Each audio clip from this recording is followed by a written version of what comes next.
What's going on, everybody? I hope everyone has had a fantastic week. It's Friday night.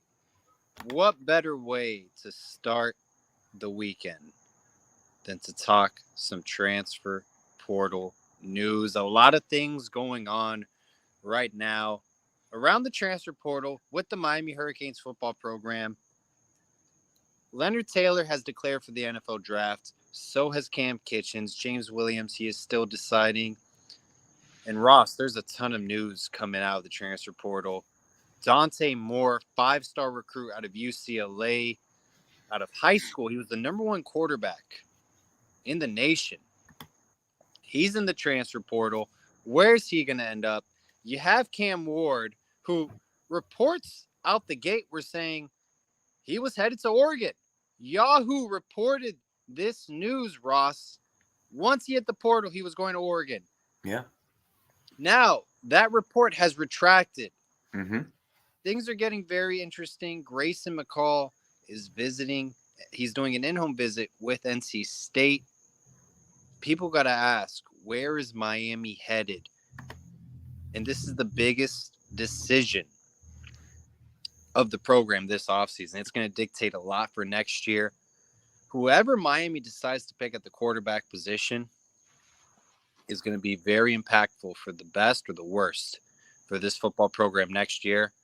Ross, where do we begin? I think Cam Ward is the hot name. He's definitely the top quarterback on the board, I think, for everyone in college football. And to be blatantly honest, guys, and a lot of people are going to be upset with me, I think Oregon is the team to beat. And I think he's dumb if he doesn't choose Oregon. I really do. I really believe that. You know, I know that our staff is definitely interested in Cam Ward. I mean, that's been all the rumors. The buzz has been Cam Ward, Cam Ward, Cam Ward. You know, it sounds like we definitely want to start to lean towards more of that dual threat quarterback type of option, which I'm totally cool with. Like I'm all about it. You know, I'm all about that. But I want a true dual threat quarterback. You know, looks like we lost Paul for just a second there. But like what I was saying, guys, thing about Cam Ward is I got a chance, you know, being up here in the Northwest to watch him play in multiple games against multiple different kinds of teams, you know, teams that weren't really on their, I guess you could say, ranked as evenly as they were, and teams that were better than he was. And actually watching the Apple Cup game when they were playing Washington, I was extremely impressed in how he was able to keep Washington State in that game against a team in Washington who's right now competing for the Pac-12 title as we speak. So when you got a guy like Cam Ward who is taking and elevating players who really aren't that good, they're more mediocre than good, but he's putting them on the line and taking a team like Washington for 4 full quarters, a team that might make the playoffs, that's got to add some intrigue. It really does. And it's got to get you questioning, hey, man, this guy really is a winner, honestly. He really is a winner when you surround him with the right kind of talent. I believe that in Cam Ward. I know there has been pushback around Cam Ward because he turns the ball over a lot, right?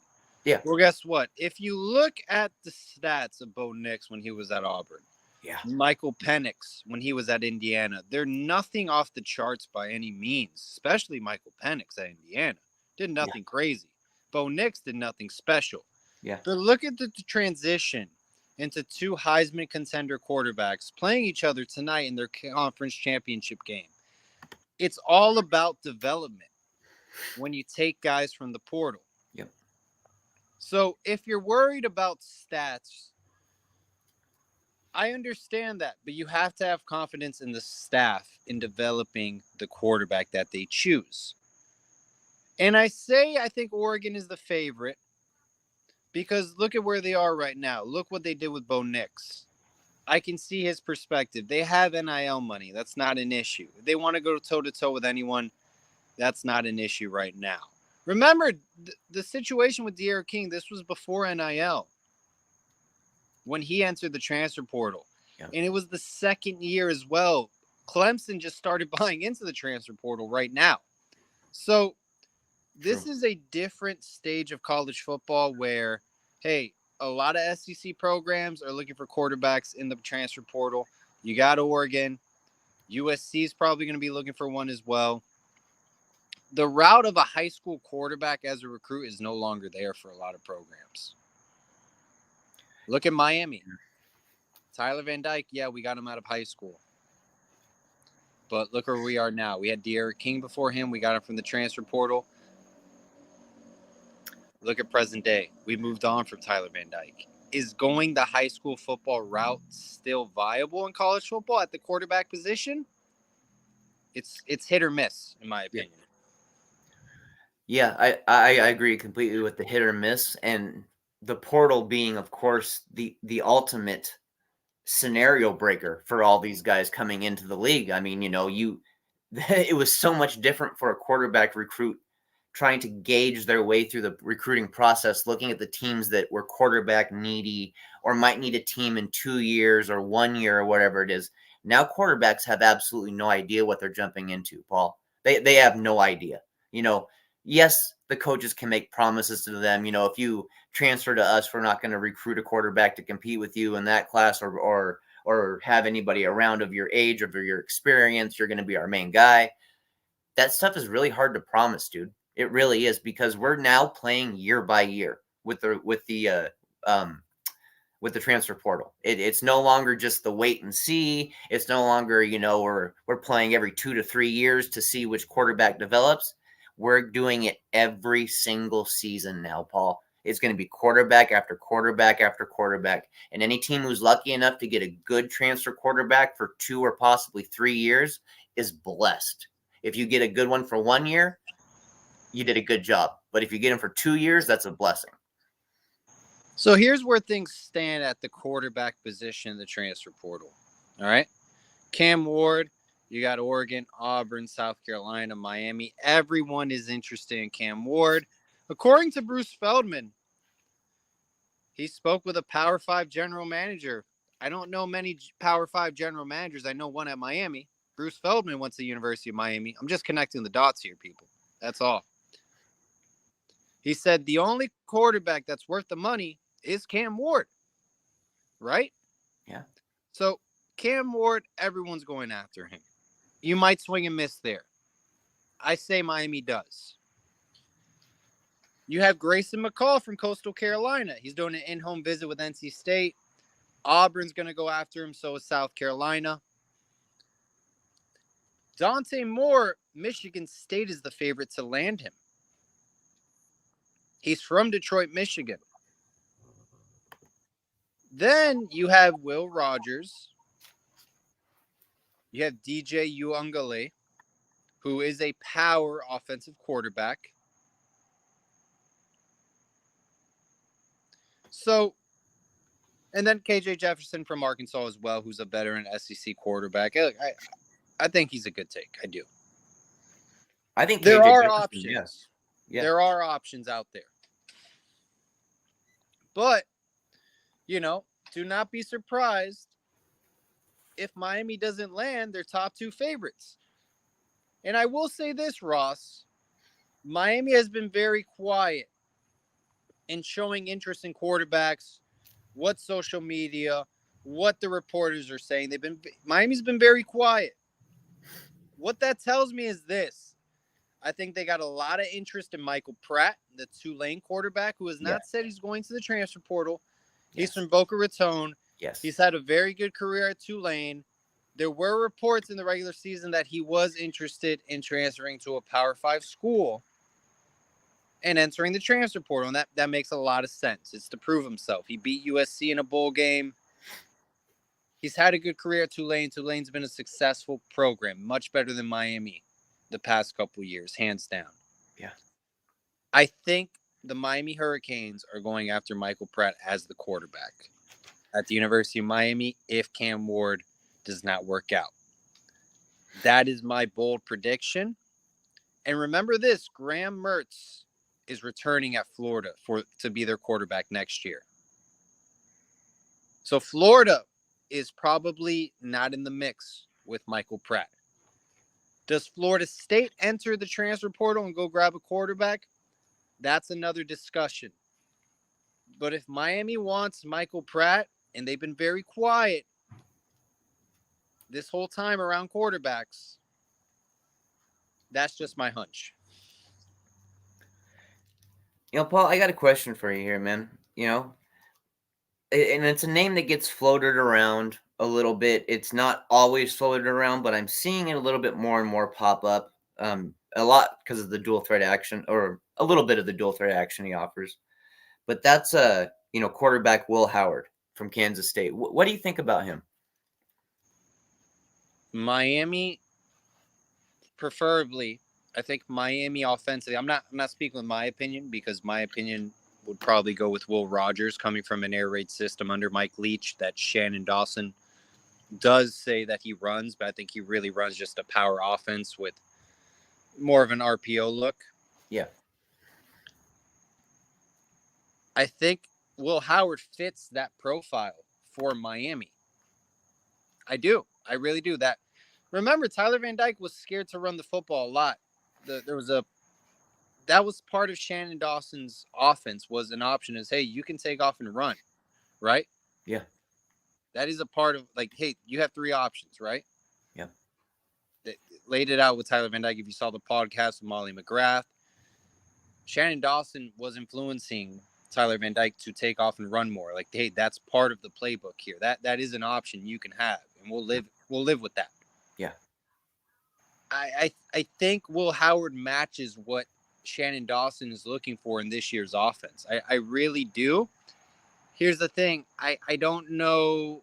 I'm sure Miami has shown interest. I don't know where he is on the board. Yeah. And I know a lot of programs are probably going to be looking after Will Howard as well. But where does he fit on the board for Miami's evaluation, which is going to be very key? I don't know. But yeah, no, he's definitely a viable option. But do you think DJ Uiagalelei is a viable option as well?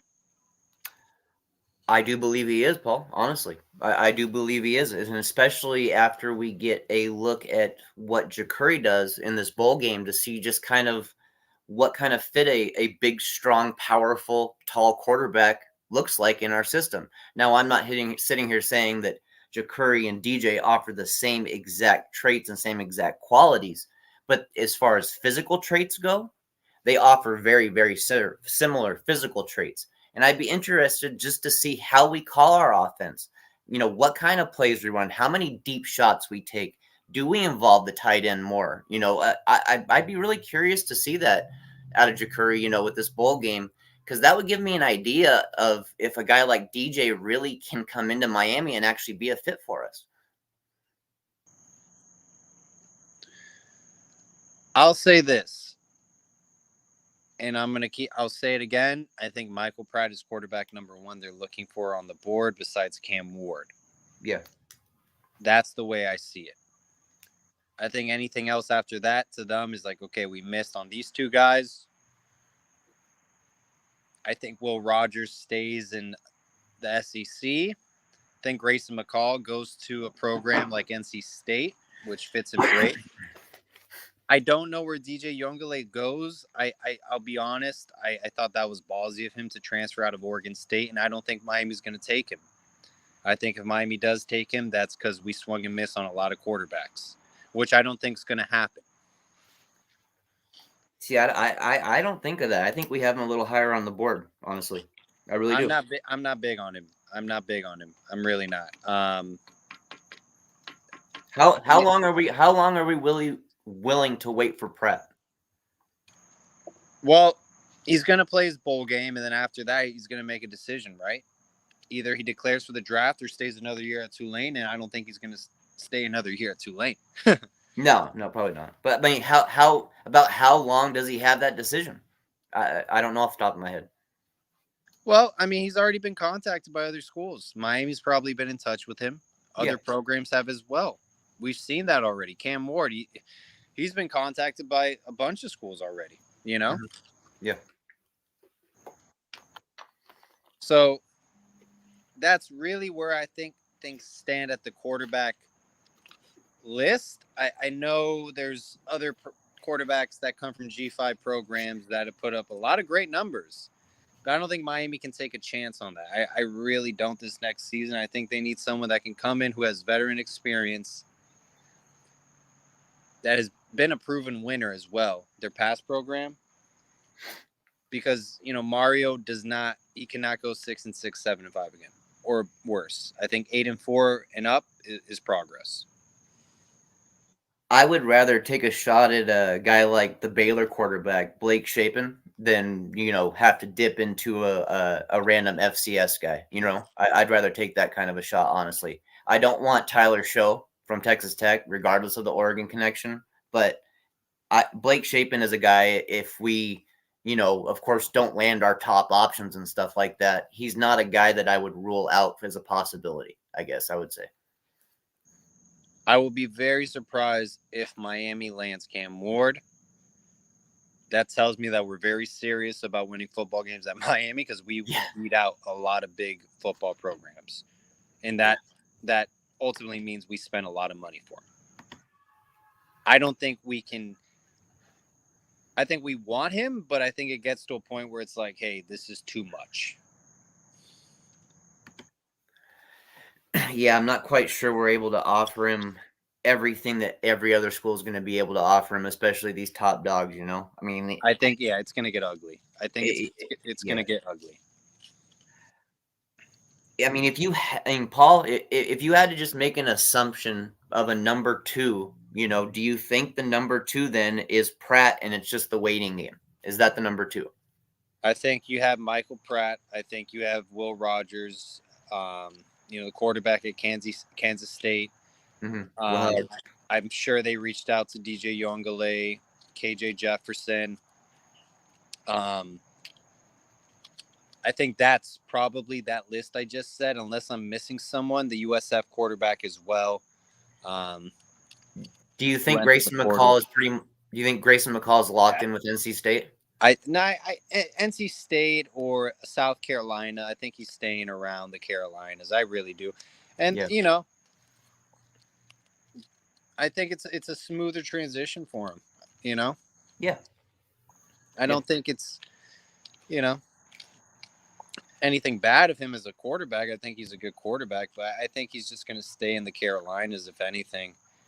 I think NC State's already been in contact with him. That I think they told MJ Morris, their past quarterback, like, hey, we're looking in another direction. Honestly, this is who we're going for. I think those conversations have already been spoken with Grayson McCall, and Dave Doran's a great coach. I mean, he just went 9-3. He is a good coach, and he's going to stay at NC State. It looks like so. Yeah. I will say with the Michael Pratt situation, I do feel a lot more comfortable that Florida went with Graham Mertz, because I thought he was going to go to Florida if they needed a quarterback. And I know they have Lagway coming in as well, which is a win-win situation. Yeah. For the Gators, now it's, does Florida State go for a quarterback from the portal? That'll be interesting with Pratt. But I think you're looking at Miami. Once he enters the transfer portal, I think Miami's the front runner from Michael Pratt. And I'm just being a realist, guys. I know everybody wants Cam Ward. I think it's going to be a crazy bidding war, that it's going to be like everyone has a number that they can max out on, so who wants to push more for him? This is not a De'Aaron King situation.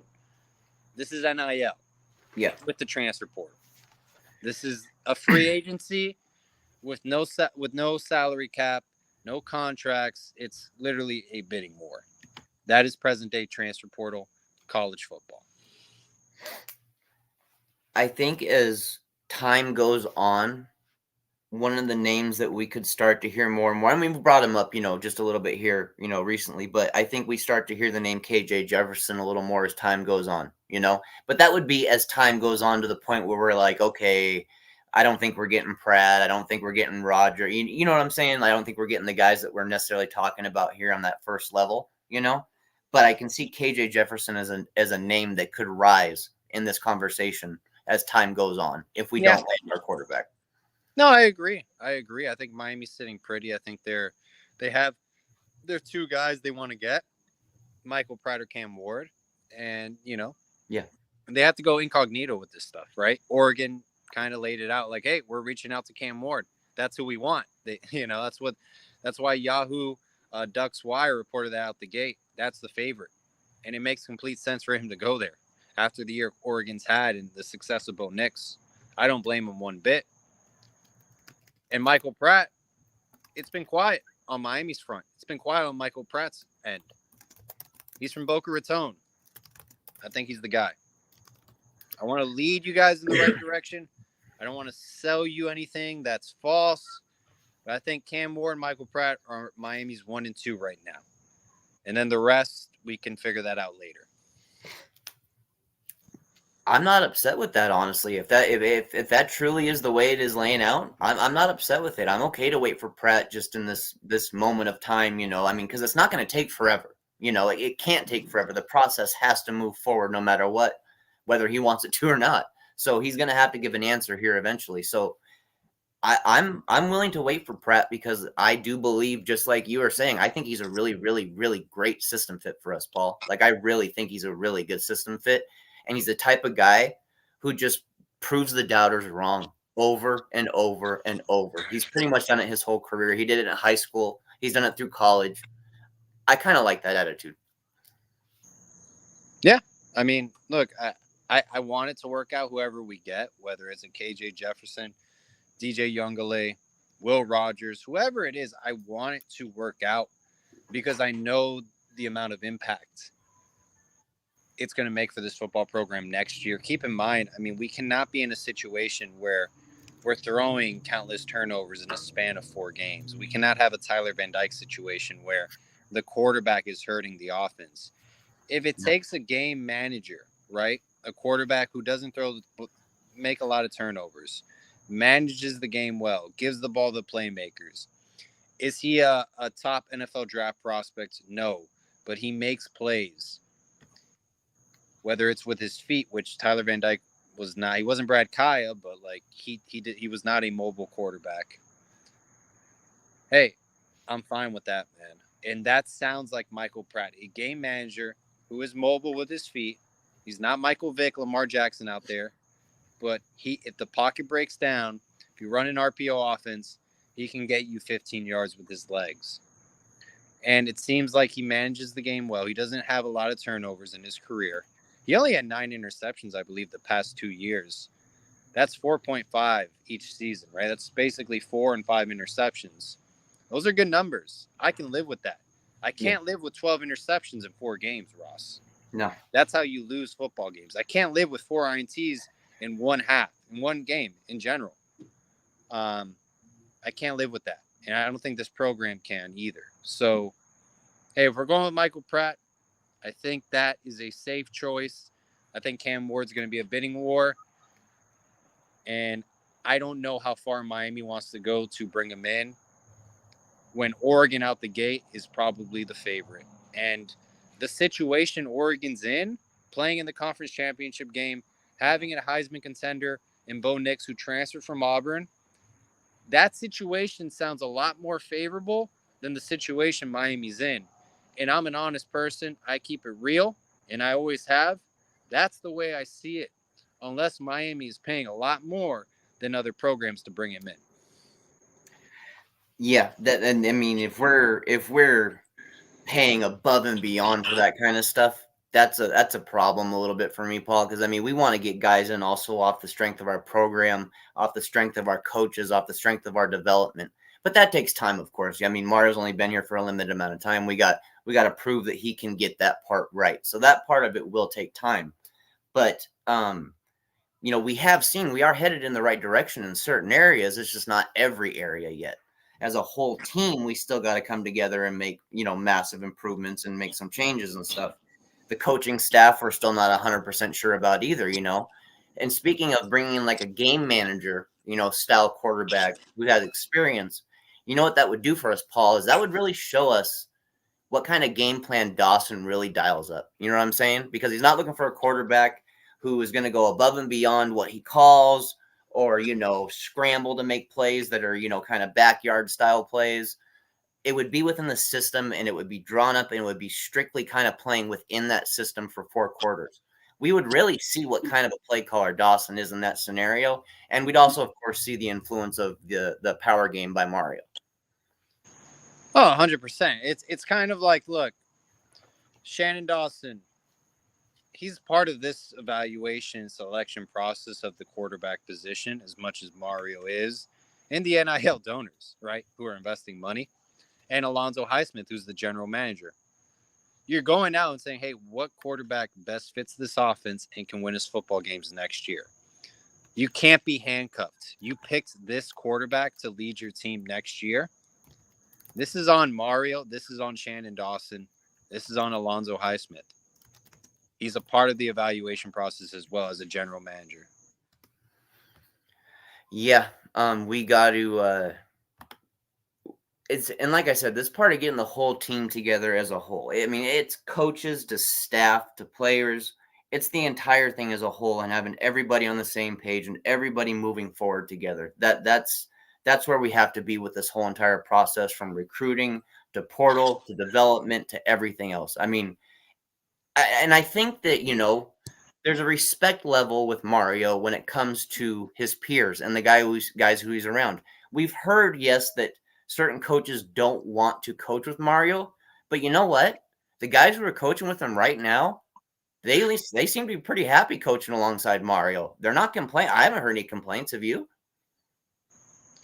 Well, no complaints as of yet, right? That can always come There later. are, there has been, in the past, people say Mario's not the easiest coach to work with, right? Yeah. But, right, there hasn't been any complaints so far. I think Charlie Strong maybe has one complaint, but yeah. Besides that, publicly, no, we haven't heard anything. I will say this: I understand Michael Pratt is declared to the Senior Bowl, but that doesn't necessarily stop him from hearing opinions, hearing a perspective from other football programs that say, hey, if you want to play another year of college football, you will be taken care of. And that's what I see the situation is right now, with Miami being very quiet. I completely agree. I agree. It's not the end of the road having him go through that Senior Bowl process. If anything, it actually gives him kind of a look at, a little bit more of what the NFL side of things are, because everybody else that's mostly going there is thinking NFL. So he's going to get a kind of a grasp of both sides to really see which he wants to pick and choose and stay in. And if he decides college, that tells me that he truly loves the college game. I want a guy like that on our team, dude. If he truly loves the college game after going to the Senior Bowl and wants to stay, dude, I'd love to have that kind of attitude on our team. I'd love it. I will say, want to talk about other positions real quick. I think Martinez, the safety out of Ohio State, that's a great plug-in player. If you bring in him and the safety from Indiana, who's from Miami as well, those are two great options, because we're gonna. I think James Williams, if he returns, great, but if he doesn't, you're gonna need help at both strong safety and free safety. You bring in those two guys to help, I think that would be a smooth transition into next year. I think the FIU wide receiver, I believe his name's Chris Mitchell. He put up great numbers this year. Give him a chance, and he's right down the road. He's at FIU. Yeah. There's plenty of receivers out there. I know we did not reach out to the North Texas receiver. Maybe there's a package deal with the Washington State wide receiver and Cam Ward. I don't know, but makes sense, right? So, there's going to be viable options out there in the transfer portal from different kind of position units. We did offer the defensive tackle from Middle Tennessee State. He's going to visit Miami and Ohio State, so that's going to be interesting. Another defensive lineman, we're battling it out with Ohio State. That's going to be interesting. And then, Trevor Etienne, he's in the portal as well. Maybe he goes to Clemson. So we'll see what happens.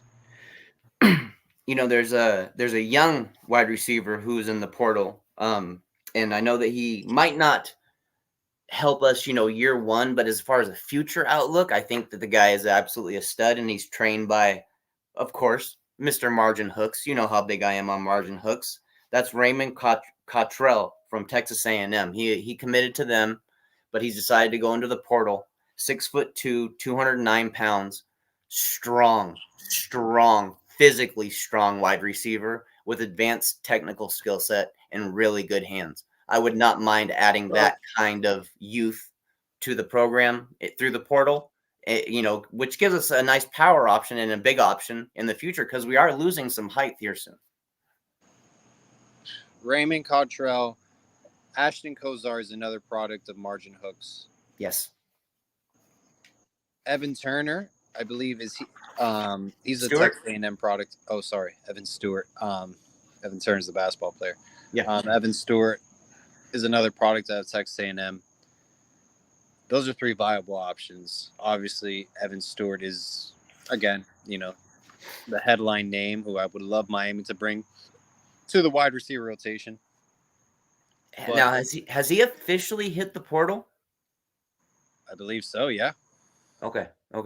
I didn't get a chance to look that one up yet. I don't know why I didn't, but I didn't get a chance. There's one more wide receiver I want to bring up before we get past the wide receivers here, Paul, and that is wide receiver Eric McAllister from Boise State. He's very interesting to me, being a redshirt sophomore at 6'3", 180 pounds. Like I said, I'm looking to the future a little bit just because we're going to be losing some size and some height and some length. So that's kind of why I'm bringing up some of these type of receivers, if you're curious.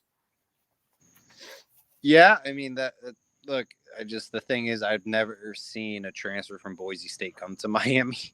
It's like Iowa, Boise State. It's kind of like, No, it's very random, right? Like, it's kind of like, how do we even get in contact with those guys? So, we managed to get a guy from Georgia State. well, yeah, but he was on the southeast at least, and that was I didn't like that pickup at all with Thomas Core. I'm just saying, I trust Maui, this staff to be able to do anything coast to coast. I honestly do. like Maui Goa went from Washington State, but his brother was playing at Miami, so Yeah, connections do help in this situation with position players. It does help a lot. That's mind-boggling to me, the Thomas Core pickup. I don't know what was the vision of a 5'9", 5'10" interior defensive lineman. I don't know that from Georgia State. I don't understand that. So. Yeah, that one's remained a head scratcher a little bit there. I mean, the To burst be was fair, there. The burst was there, but the power just wasn't there, and you got to have the power in the interior. You got to have it. I mean, to be fair, Jamil Burrows out of Alabama, he didn't. That was a late pickup, and he's taking off too. Yeah, what was the point of that? So, hey, look, it happens, right? It's a guessing game. So, we'll see what happens moving forward. But I think Michael Pratt is definitely an option Miami is considering and trying to reel in besides Cam Ward. Ross, I know you got to head out, man. Anything else you want to talk about before we wrap it up? No. Just to remind fans here that we're still kind of in the early stages of this. So I mean, expect us to be popping on live more and more because there's going to be more names entering the portal left and right here, and it's going to be happening soon. Absolutely, and look, the main goal, we want to guide everyone in the right way. We're not going to blow smoke. We're not going to say Miami's going 11-1 next year. We didn't say it last year. We said 7-5. Yeah. Ironically, yeah. And I was still upset. But we want to guide you guys in the right way. We want to be realistic, and that's our main goal. If you want to hear that, please hit the subscribe button and the like button. Greatly appreciate that to support the channel. We've been doing it for I think 3 to 4 years. I lost track, but we've come a long way. We appreciate your support and joining us on tonight's show. Hit the like, subscribe button on your way out. Greatly appreciate it, guys. All about the U. Go Canes. Go Canes. Thanks, guys.